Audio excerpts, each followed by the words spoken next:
नमस्कार, स्वागत छ हाम्रो च्यानल तेस्रो आँखामा। आज चाहिँ हामीले लिएर आएका छौँ ओशोको अ कप अफ टी बुकबाट एउटा सानो कहानी। ल कहानी यस प्रकार रहेको छ।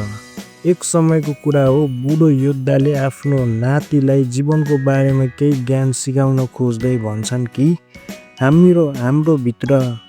हामीभित्र दुईवटा भेडिया हुन्छ।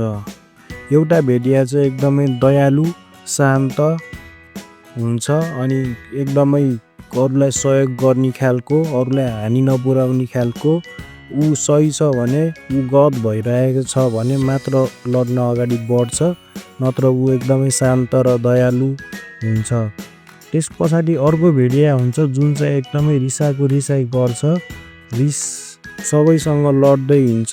त्यही रिसको कारणले गर्दा उसले सोच्न सक्ने शक्ति पनि गुमाउँछ अनि त्यो एकदमै हेल्पलेस हुन्छ। त्यो भेडिया चाहिँ एङ्गरले गर्दाखेरि, रिसले गर्दाखेरि परिवर्तन केही पनि गर्न सक्दैन।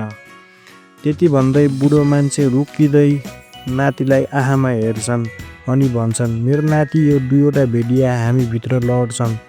एकले शान्ति चाहन्छ, अर्कोले लडाई।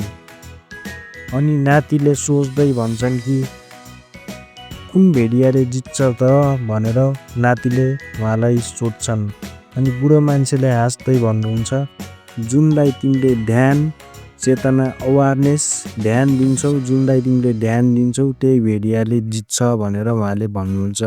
यो स्टोरीबाट हामीले के बुझ्न सकिन्छ भने हामीभित्र नेगेटिभ र पोजिटिभ थट्स दुइटै आएको हुन्छ। हामीले के गर्न रोज्छौँ त, हामीले के गर्न रोज्छौ त भन्ने कुराले धेरै हामीभित्रको असर अनि बाहिर पनि असर पार्छ। त्यही भएर हामी एकदमै पोजिटिभ हुनुपर्छ